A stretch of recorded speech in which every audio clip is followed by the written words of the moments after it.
Okay, so I think there should be still some students joining. It's less than usual, so we'll wait for maybe 2 more minutes and then we begin.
Okay, so there's a student asking for the quiz, right? So uh, yeah, so maybe if any of you have a question about the quiz, just let me know. Okay, after the deadline, remind me that we can go through any quiz that you have questions. So for some quiz, maybe it's pretty clear. For others, maybe you don't know why the answer is the case, right? So you can let me know, or we can go through the quiz. Okay. You can, by the way, if you want to do that, just send me email. I will track this and then I will go through those, especially those quiz questions you have, you are not clear in the class. Okay, thank you. Okay, so I think pretty much we should begin, right? So last time we talked about the server side, right? So we talked about the three functions that are important for the server side TCP connection. Okay, so let me see the chat. Yeah, good afternoon. Okay. So we have three functions. The first is a socket, where we just get a socket object, right? Once we have the socket object, we said that we want to bind it to a particular port, right? Because the client need to know which program to communicate with, right? So you need to bind it to a particular port that is well known, right? At least by the clients, right? And of course, you also want to set the source, the requesting machine's IP address as any IP address, right? Which is 0 by default. Okay, so in that case, it will receive requests from any machine. Okay, and finally, after that, it's still not functioning there, right? So you need to have a listen function called, right? So in that case, it will starting to polling on the channel, okay, that you bind it to, and then it will start to look at the request. And today we will continue with this. Okay? For example, when someone send a connect requirement, like on the client, you will accept the requirement, right? And then we will do some additional process. Okay, we'll start from the function accept. Let me pull there. It's probably page.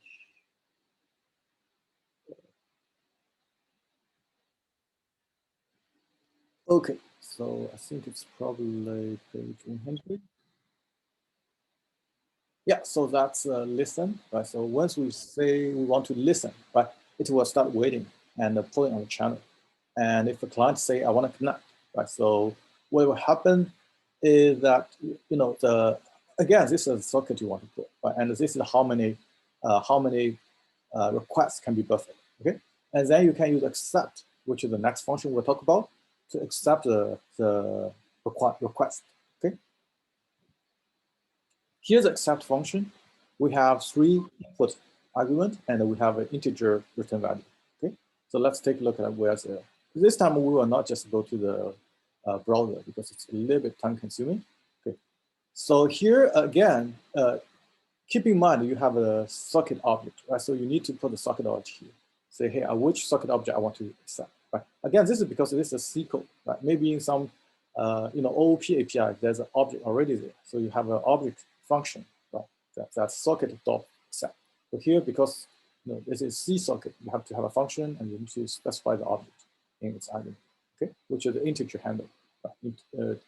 This is called a file descriptor. Okay? And again, keep in mind that in computer, just like a file, which is the I/O device, right? So even your screen, okay, and I mean the monitor, right? And also the the network, right? You send something to the network wire. They are all I/O devices, okay? So they are all kind of like a file. We call it file descriptor, which is an integer, right? And then you need to put in, the void star, right? The void star is actually, if you know in Java or in Python 2, right? So which Python 2 is now, obsolete, right? So now people are empty. But in these languages, we have an object class, right? So object class is the highest, so anything can be that, right? Void star is similar, okay? So you can point to anything, right? So, but usually you will put a struct socket ADDR, which is the address object that you want to accept. Okay, so actually, you think about it. This is actually what you know when you receive, you will write. When you accept, the information will go from remote. Let's say there's a message sending to you, right, packet sending to you. You will receive it and then put this client information here in the address. Right? As we said, so this is very important because we only say I want to bind on my server side, like say port 12,000, right? I don't even specify which IP address of the client we want to serve, right? So if that's the case, how do I know who I should respond to, who I should send to? That's only when I receive the request, right? I see what's the client's IP address and which program is communicating with me. Then I can respond with the corresponding IP address and the corresponding port number, okay? So you first need to receive from the receiving message the IP address and the port number. So this stuff will go here, okay? But because it's a void star, it's like an object class, right? So in Java, you need to convert it into the proper type, right? So in C++, you need to convert into the proper pointer, okay, of the type, which is a socket ADDR, right? And so again, so because this is a pointer, right? So and you don't even know what's the type, right? So you need to have a length, okay? What's the length of the object, okay? So like this is starting location, and this is the length of this struct, right? Address object. Okay. So you may be curious why this length can be an integer, right? So why it's a why it's a pointer, right? Because you want to just point to the length object. It is already there. Okay, it's like a reference, right? But in C language we don't have reference, right? So then we have to use a pointer. Okay. In C++, we have a reference. Java by default is a reference, right? Down there, it's all pointers, okay? And yeah, so what it will do is it will return, right? So just like before, 0 is successful and -1 is error. And when you have the error, you can use the p error function in C to check the, what's the specific error, why you cannot accept successfully, right? So yeah. So keep in mind, so this returns a, sorry, so return the value is actually a new socket file descriptor integer. Okay, this is not 0. Okay, it will return a new socket file descriptor, which you can continue to use that integer to communicate. Okay, but keep in mind those socket descriptors are positive. I think 0 is even not there, right? So it's special. Okay, so positive file descriptors. Okay, if you have a -1, it must be an error. Then it means you didn't create any new socket. Okay, and then you can just use p error to check them. So why do we need to return a new socket? Right, after accept, you will create a new socket because originally we already have a socket. Right, this is because the original socket are waiting there. Right, sit and wait, if you remember the server. Right. And so once you do the three-way handshake, okay, you don't want to consume the waiting socket, which is listening there, because it's not just serving one request; it's serving there forever, right? Okay, so you don't want to consume the original socket, right? Otherwise, you would not be able to serve other clients after you serve this. So you want to open a new socket and do some processing, and then we close that socket. Okay.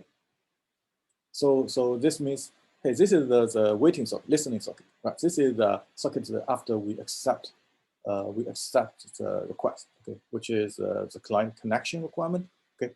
After three-way handshake, we'll create a new socket object, right? Described by this integer file descriptor. And this socket is where you should really close it after use, okay?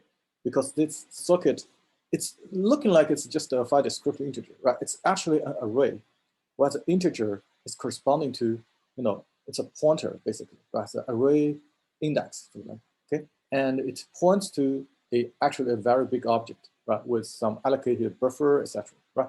Because it's a TCP reliable connection. Okay? You can imagine there's like a congestion control, all these things, right? There's a lot of structures in memory, handle that for you. Okay, if you don't close it after use, right, it will be there forever. Okay, then you are consuming a lot of space. It's called like a memory leak. Right? Okay, so close a socket. But once you close the socket, there will be no more sending and receiving. But if you close the new socket, right, the old listening socket can still handle things, right? And there's also, another function called shutdown, right?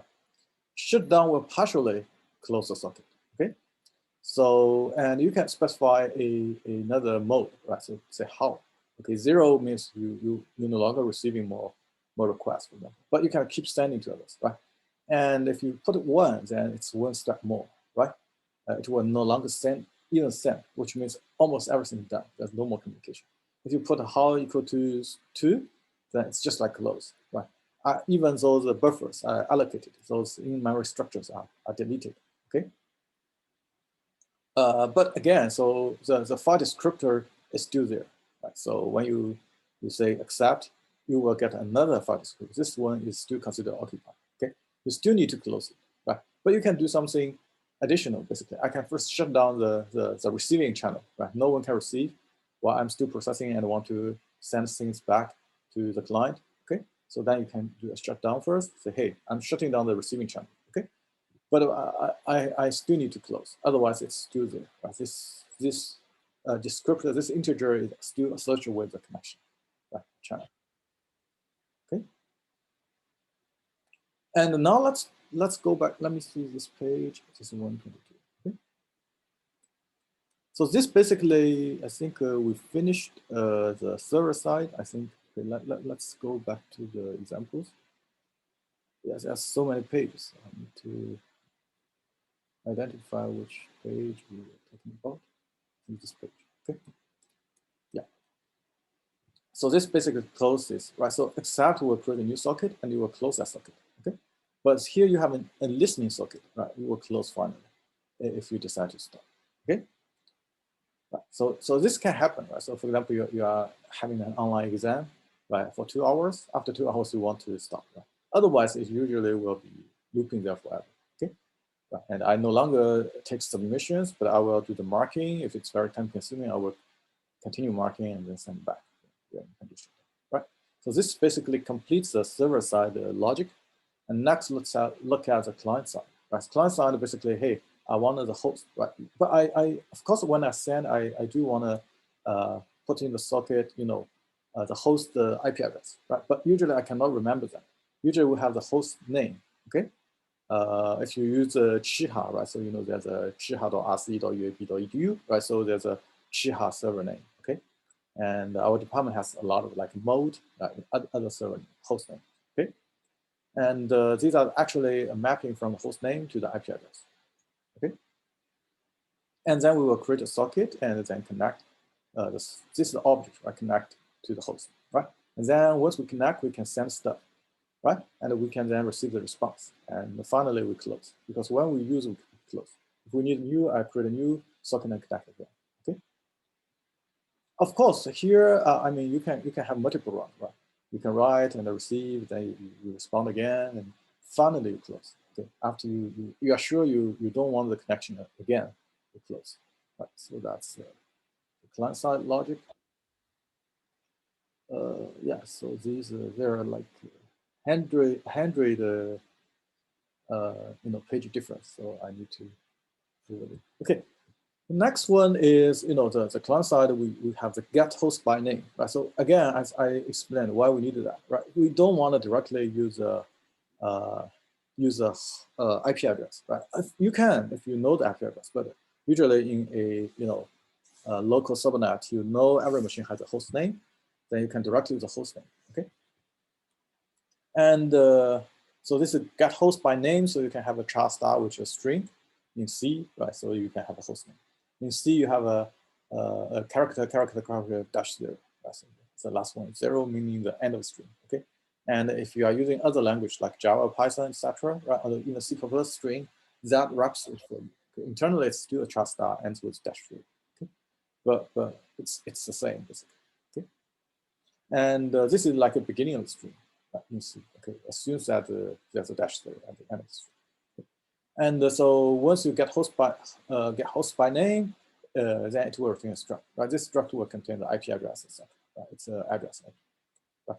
So, for example, if you this name can be a domain name, it can also be the IP address of the host. Okay, but you can give Google, but you can also give the IP address. But what it will return, right? So it will return a pointer. Again, this is because it's C, right? C is really low level. Okay, you cannot use some object there, right? So it has to create an object in the heap, program heap, and then give you a pointer. Okay, let me see. Otherwise, it will be deep copy of a big object. Yeah. So this thing. There's a student asking if I give Google.com, what will happen, right? This will go to your service provider, right? So there's a DNS server, maybe locally caching stuff. If it's not cached, it will go to the top level DNS server, right? So this is a DNS service, right? So that will go through this. It will handle that. Okay. So if you give a domain name, then it will. I think this is a function, right? Internally, it has implementation. Right? If it's a domain name, what it will do, like that's IP for the domain name, right? To the DNS server. If it's it's an IP address, and it will translate to the IP address directly and put into this host entity object structure. Okay, so this is the object, but the object has a lot of attributes. It's a complex structure, right? So if you do a deep copy, because when you return a value, it would be a deep copy, right? So you want a shallow copy, just an address pointer. Right? So you do this, okay? And of course, because this guy the content is not in your program stack, it's in the program heap, if you know what it is, right? Usually you need to delete it. Okay, Java will handle this using garbage collector, right? In C or in Python, you need to delete yourself. Right? You may call delete or memory dialog, or in Python you have a del keyword, right? Otherwise it will be in memory form. Okay. All right, so let's take a look. And so here's an example, right? So you say, I want to Google, right? And you give me a host entity, right? So, and this is the type, right? Okay, this is like because it's C, right? If you're in a Java or Python, it's class. Okay, class. This is a class name. Okay, and in C++, you don't even need a struct, but in C, after you define a class like struct using the name, right? So when you use it, you also need to have the struct keyword there, right? It's a little bit heavy in C language, okay, but that's what it is, okay? And yeah, so then you will get a pointer to this entity, right? And why we need it, right? So because once you have this, you have this address field all set up, right? So you can give the address to the, to this, to this object, right? This is a socket ADDR object we talked about earlier, right? And this will be needed for you to get connected, right? And in order to get this, you need to call this function so that it will set host entity some field, like this field and this field, right? This address object, right? So, and then you can copy that into this guy's corresponding field, okay, address field, right? And so this is basically the IP address, right? So then you also need to, I think there's another connection step, need to bind the port, right? Here we don't have port. And so if you're curious what is this, right? This is the address, okay? This is a struct, but it's an entity, right? So you want its address. So because memory copy is a beginning pointer, okay? So you need an address, right? So these are just C stuff. Okay? In Python and in Java, everything is pointer, right? So this is, whenever you call something, it's a pointer. Okay, so then you don't have these kind of address things, right? Except the basic types, right? Like int, double, their entity in the program stack. All right, so let's continue.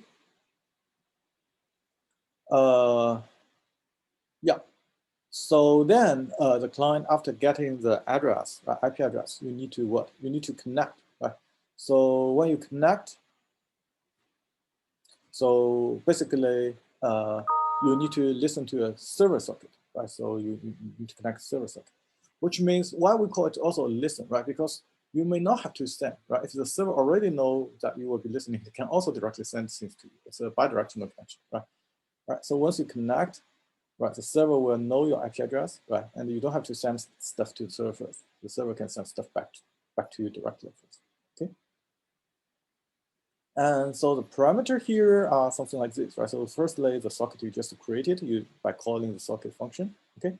And the socket address, right? So the socket address is what you previously set, right? Again, so previously you probably just set the, if we go back to the previous one, let me see. Previously, just set the the IP address because the host name just gave you IP address. Right? The host name is a machine name. Okay, you also need to set this guy's port number. If you remember, previous slide on the server side, we have two. One is to set IP address, another to set the port number. Okay, so you also need to specify the port number. Okay, and then after you specify the port number, the IP address can be used by the host name. Then you start this object there, right? And then you throw to here, okay? Once you throw to here, then this connection can be established because you know who to connect, right? Which machine and which program on the machine is the server, okay? And finally, again, you need the address length, right? Unfortunately, this is necessary because this struct, the length is variable, right? So for example, IPv4 and IPv6, the length of the IP address is different, okay? So you do need the address length, which can be obtained previously. If you remember, previously we have the length of the address length, right? And it's a pointer basically. Previously, now it's an entity because you can do a deep copy. Integers is of the same size as the address, right? So why not? Okay. It's copying the same amount of data, right? And once connected, you can receive either 0. 0 means that you succeeded. Okay. -1 means you failed. Okay. Right. So whenever you receive some negative 1, this kind of negative numbers, it always means fail. Okay, in those socket programming functions. Right.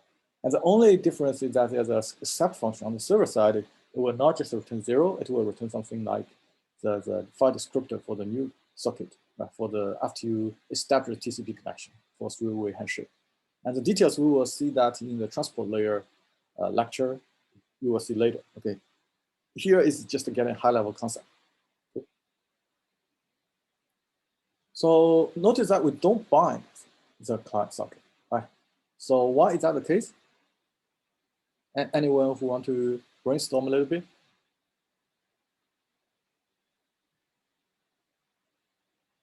For simply, let me tell you what. Right. So you just give the the port of the server, right? And you give the server's IP address, and that's all you need, right? And we never talked about the client's IP address and the client's port number, right? So here's the question is why we don't need the client IP address, and why we don't need the client port, right?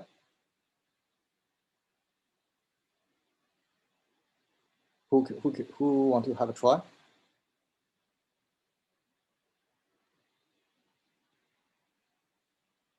Okay, so the answer is very simple, right? So now this function called on your client machine, right? Of course, you are on this machine, you know your IP address, okay? So IP address will be automatically set, okay? When you send stuff, okay? But the port number is different, right? So because you are calling, maybe the current function program you are running, and this other program can run the same piece of code, right? But they are different programs, right? So we do need different port numbers. But actually, the port number can be automatically assigned, right? When an unused port number can be automatically assigned when you send a request, okay? When you establish connection, okay? Maybe you run the same piece of request twice. The first one will use port maybe 1, 2, 3, 4, 5. The second will be using 2, 3, 4, 5, 6, right? So really on the client side, you don't have to use a famous port number, right? You can just use a random one that is not used, okay?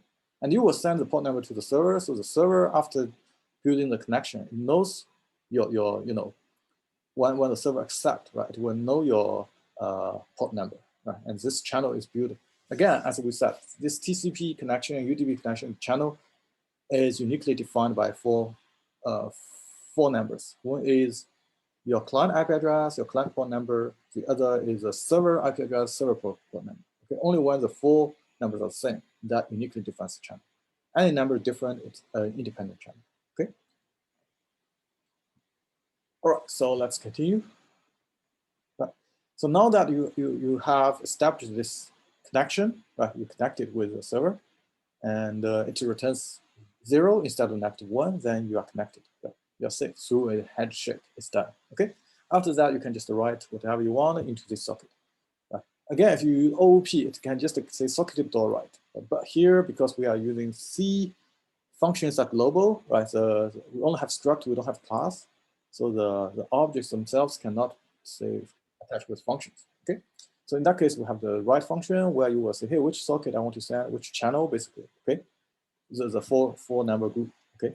The quadrant, right? So quadruple, right? So and then you need to say, hey, what's a data we want to send, right? So it will have a buffer of many, this void star, right? It assumes that you have a buffer of maybe characters or anything, right? And then you can say how many characters you want. Okay? So this is how many bytes you want to send, and this buffer is the byte buffer. Okay. So the reason we want to put void star in C is because I think in the other languages they will handle this. Because this void star is like in Java, Python, the object class, right? So you can point to anything, right? For example, if I have an integer, right? We know that integer has 4 bytes, okay, right? But it's fine because we can point to any beginning of anything, right? So we say, hey, I can say I'm an integer array here, but I write 4, right? Because the number is counting the bytes, right? I can send the integer by giving the head point of the integer and then put 4 here. Okay, as I can send, right? So this void star cannot be hard-coded to child. Okay, otherwise you have to do the conversion outside first, right? That's not convenient, right? And again, so usually, there's a maximum size allowed for you to write in a batch, right? For example, you think about the data need to be this buffer of content of data. How many? Maybe we want to write 1 megabyte of data, right? This thing need to go from your user space to operating system's kernel space, and then go to the network interface card, and then put on the wire using the protocols, right? And this is the complex process, and the network interface card has some hardware, right? And it cannot put maybe 10 GB of what you want to write. You can call 10 GB, right? Okay, you can do that, but the network interface card will not allow you to do that. It will send maybe only first block of the data for you, right? Make it a packet, right? Then it will tell you, hey, you want a 10 GB, okay? But I only send maybe 4 KB for you, right? This is possible, okay?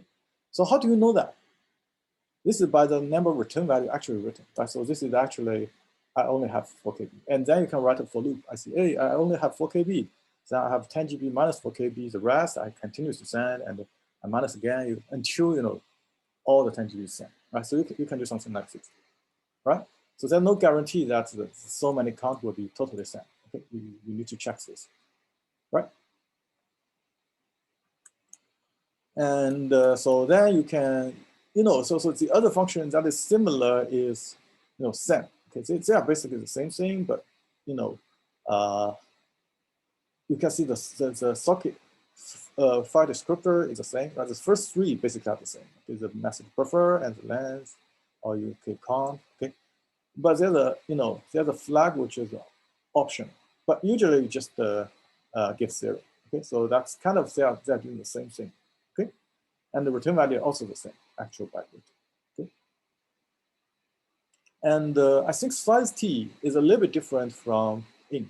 I don't know what it is size. Maybe it's a typo. It's usually size t. Size t is something called unsigned int. Okay, it's internally have a definition def size t unsigned int. Okay, it means that usually if you have integer, you can have negative numbers. Right? Usually it's the range is 0 to 4G. Okay, 4 billion. Right?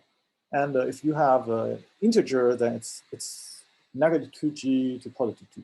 Right? The range will be a little bit, you cannot represent it beyond 2G. Right? Now, if you inside int, you can send 1. Okay? So there's some difference here. I think for this kind of thing, actually size t is better. Right? So, but again, so these are just the minor details. They can be think about as equivalent. Okay. And so do not assume, count length equal to return value, okay? Which means, this count may not always equal to your bytes written, okay? Maybe it only send a batch because there's a limit on the hardware. It cannot send a 10 GB in one packet, okay? So you might want to wrap a for loop or while loop until you are pretty sure all the count are deducted. Each time you write something, you deduct the count. And similarly, here we are talking about sending stuff, push stuff to the other side, right? And if you know that after you push, the other side will push something back to you, like a response, right? So what you need to do then, you hold and wait, right? And then until received, you will return this. So this function, when you call, it will be blocking, which means it will be waiting there until the network interface card receives something and then puts those things into this buffer, right? And it will, of course, the network interface card will tell you how many count it receives, okay, right? And then put in this socket, and then then this function will return. It will be blocking there until it receives stuff, okay? So here, again, you can have different channels between two machines even, right? So you need to say which socket you want to do, right? And then this is a byte received, how many bytes received, right? And there's so the flag is just 0. Okay, so it's almost the same, right? And you can see the return value are, integers, right? So these integers, of course, if the number is larger than 0, it will be the number of byte received, okay, right? So, and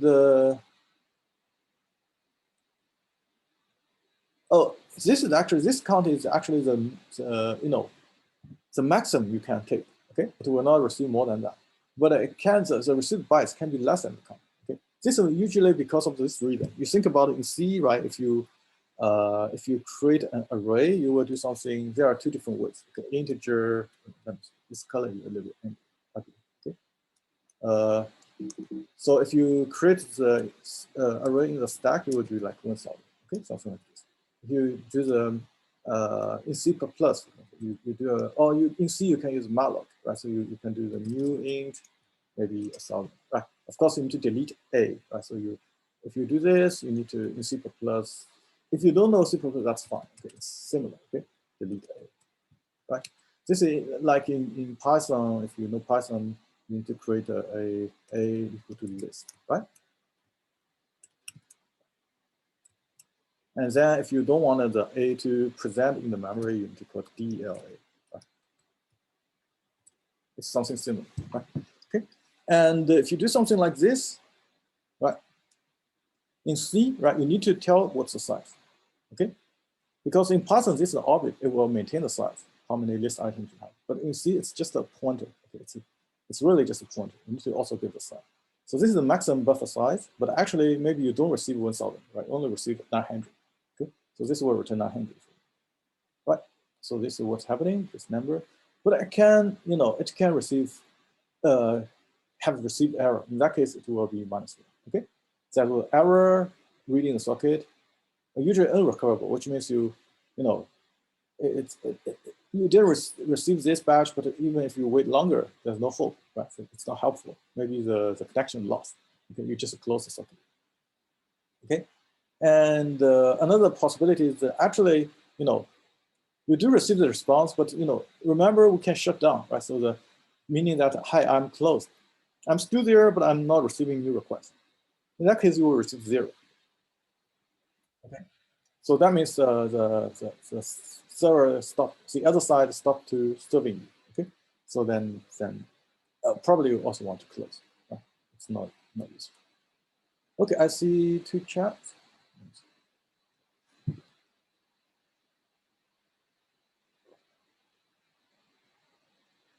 Yeah. So Python, exactly. So I think the Python, you don't care about the type. Okay, usually Python's type is automatically created. Right? Python probably maybe 50 times slower than C because it's interpretive language. Right? Okay.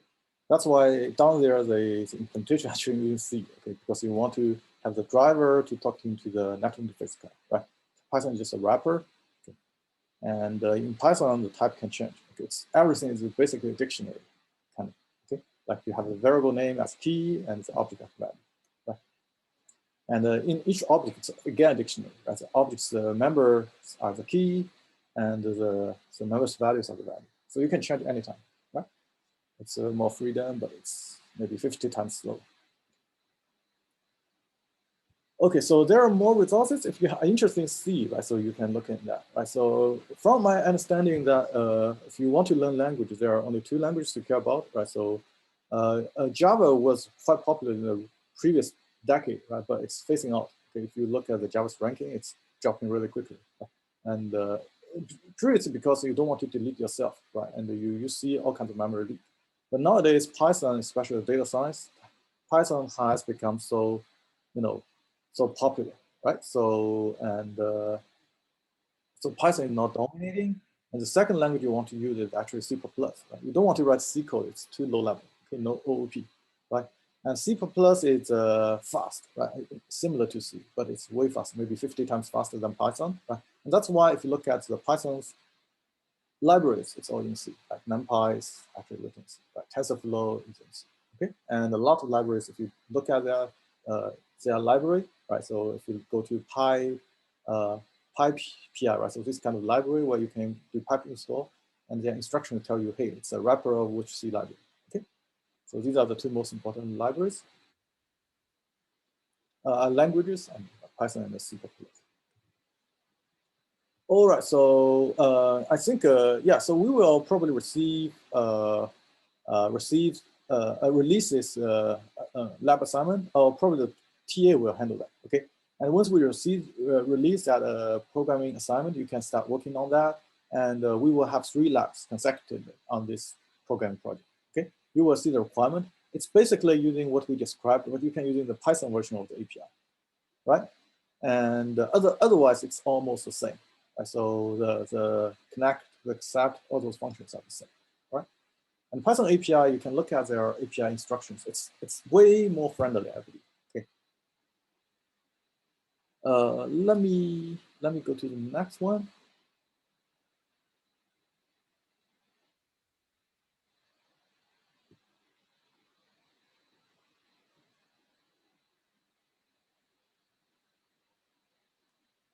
Okay, next is lecture 5, which is about physical layer. Okay. One moment, I see chat.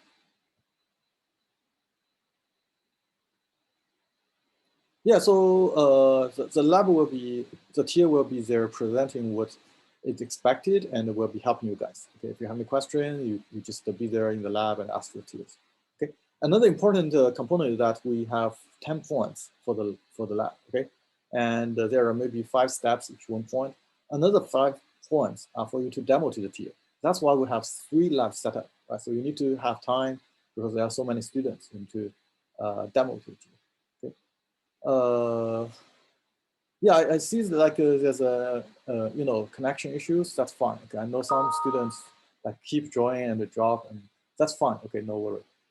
And so yeah, we are using just TCP in this project. Okay, this is socket program. HTTP is the application level. Okay, and usually you don't write the application level stuff yourself, right? So I don't remember what's that, but usually you have the HTTP interpreter service. Okay, I think in Python, if you let's say you have a website set up, but you can not directly ask people to visit you, right? So the simplest way I think is in Python to type something like Python HTTP server. Right? So for example, you have a folder that you have your website, and then you want other people to visit you. Right? You can type this command, and then the Python will create a server for you. Right? Python and HTTP server. Then there's a server. This server is running there for you. Let me see whether we can. Right. And then it's actually handled by this application code. Down there, it's using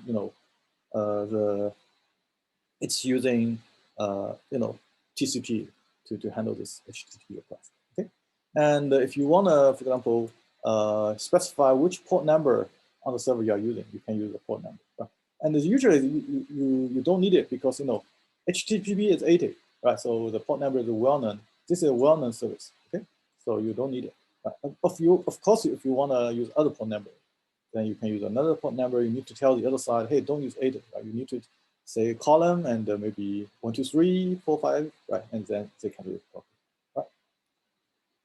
So you need an interpreter of those HTTP requests and how to send those response to the client. Okay? So this will be how you do it. Okay? HTTP again is just an application. We are doing TCP, which is a transport layer. And from now on, we will look at the really down. We will do a bottom-up process, right? So the lowest layer is physical layer, right? We will take a quick look at physical layer, and then we will go to the link layer, data link layer, and then we'll go to network layer, transport layer, application layer. Okay, so we'll follow this order. So it's a little bit different, right? So our program project is really top down, right? We are talking about the application layer to transport layer stuff, right? So you are writing an application using the TCP, which is transport layer. Okay? But then we will just go bottom up, right? Okay, here's here's what we'll see, right? So the physical layer, as we said, right? So in the data link layer, we are still just caring about one hop, right? From your device to the next device. But we are talking about in the unit of packets, okay? But in the physical layer, we are talking in the unit of bits, right? So this is really getting bits across a physical medium, right? And the key challenge is how to represent the bits in the analog signal, right? Because when you think about a wire connecting to devices, it's really the electric signals, right, with amplitude. It's an analog, right? It's a continuous, maybe electric signal, right? It's not 0 or 1, right? How do you interpret this signal, this wave, for example, right, into a digital data, right, 0 and 1, a binary stream?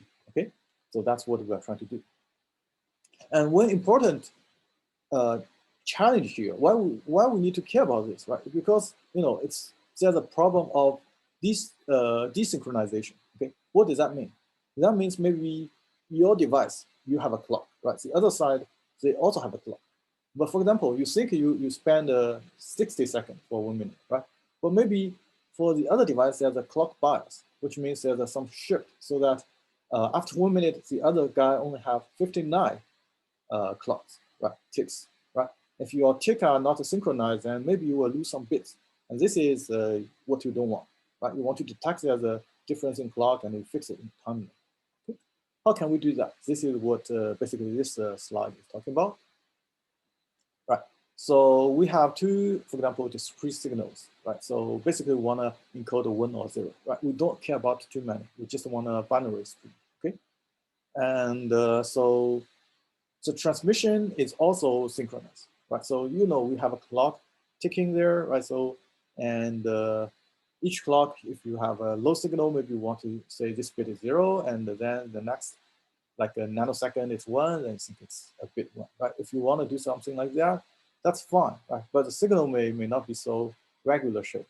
Okay, right? This is a wave. And the amplitude may say, hey, this is 1 and this is 0, right? And then the duration, you can have a threshold to do that, right? So, and again, the amplitude duration must be significant. You have a threshold. If it's above, then it's 1. It's below, it's 0. Right? You cannot have very, very small fluctuation. Okay. And then what we do is we sample. Right? If you sample here, we sample the 0, 0, 0, 1, 1, 1. Okay, something like this. Right. So this is the clock tick time. Okay. Now assume that we have a clock, like a tick, tick tock, tick tock. Okay, we will have the clock. Okay, right, doing something like this. Okay, and there's a encoding method called non-return to 0 encoding. Right, something pretty straightforward for you. Right, in this clock time, if your signal on the wire is like low, right, which means you have no electric signal potential is low, right? Okay, your wave is you have no peak. Okay, then I think this is 0 0 bit, right? If you have 2 clock of zeros, and these are 2 zeros, right? And then for this clock, you have a 1. That means, you know, this is a 1 bit, right? So this is pretty straightforward called NRZ. But is this good? The answer is actually, no, there's a problem, okay? This is because of clock. There may be some small bias, right? So as I said, maybe after 1 minute, I tick 60 times, but the other machine only tick 59 times, right? So and the transition can also, you know, signify the clock ticks, right? So because the medium, for example, the clock is also shifted a little bit, right? Because the speed will change a little bit. So what can happen is this, right? So when you send, you have maybe 8 ones, 1, 1, 1, 1, right? 1, 1, 1, 1, okay? But because of the when you transmit, the clock is shifted a little bit. On the receiver side, what the machines, the device, the analog device sees only 7 ones, okay? Because some small data will increase in each tick. Okay, so then you receive the wrong data because there's a 0 and 8 1 and a 0, right? But when you receive, the other side think you send a 0 and a 7 1 and a 0, right? So this is inconsistent. Okay, so that's the problem we try to resolve, right? We don't want to have this kind of clock skew. Okay. Right. So there's a method called NRZI. Okay, so which is a non-return to zero inverted. Okay, what it means is that, hey, now I don't want too many ones, right? If you have a 1, you just go from low to high. Okay, then if you have another one, go to high from low. This is called a transition, right? Make transition. If you are low, then you suddenly to high. If you are high, you go to low. But if you are 0, you stay the same. It could be high, it could be low, but you don't transit, right? What's the benefit of this, right? If you transit, that must be you have a clock here, okay?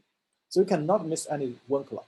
Even if, for example, somehow my clock think you are in the same tick, right? But actually, because you transit twice, right? This is impossible, right? Each tick you only transit once. I can fix it on the receiver side. Okay?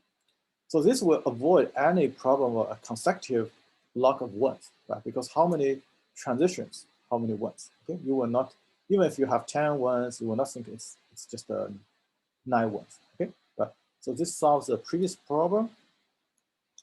So this solves the problem once, but not zeros. Okay, 0 you still have the problem, and so there's a scheme to solve the 0 here, which means instead of sending the original bits, which we can have 0, 0, 0, 0, which are a bunch of zeros, right? If we have 3 numbers that are like 0, 0, 0, 0, and then 0, 0, 0, 0 again, and then 0, 0, 0 again, we have 12 zeros, right? And this can get pretty uncertain, right? So the receiver side will think only 10 zeros or 11 zeros, or even 13 zeros, who knows, right? And because the clock shift, right? So because of this reason, we don't want a very long zero. So how can we do that? So down there, we can encode any 4 bits into 5 bits, right? And this 5 bits, after this encoding, you can see some guarantee, right? So if you look at the head, we at most have 1 0. We will not have a 5-bit start with 2 zeros, 0, 0. And in the trailing zeros, we at most have 2 zeros, right? And most of the time, we don't have 2, okay? At most 1, right? But in the worst case, we only have 2 zeros. And in this way, you think about when you re-encode these bit blocks, right? At most, what happens is you have 2 zeros trailing and 1 zero there, right? You have 3 consecutive zeros, right? So it's not a long sequence of zeros. So you can still recognize, hey, there are 3. 3 and 2 may still have a very big difference in tick, okay? Right. And so that kind of addresses the, consecutive zero issue. Consecutive 1 issue is by the transition. Okay, consecutive 0 is by re-encoding. There's a problem though, right? If you want to send 4 bits, you actually send 5 bits. So the efficiency is 80%, right? 20% is wasted in some sense, right? And this is just for 100 megabits per second. If you use a 1 Gbps, 1 gigabit per second, right? It's actually 8 to 10 bit transition take. Efficiency is still 80%. Okay. Yeah, so I think we will stop here today, and we will continue on Friday. Yeah, we are not taking attendance this class. We will take attendance on Friday. Okay. Thank you. I will be here for 1 more minute, and if you have any questions, feel free to ask.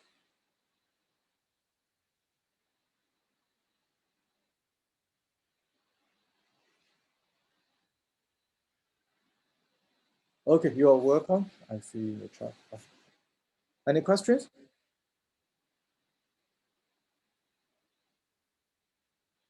You're welcome. Yeah, see you on Friday. Okay, if you have no more questions, I will disconnect and feel free to email me if you have questions.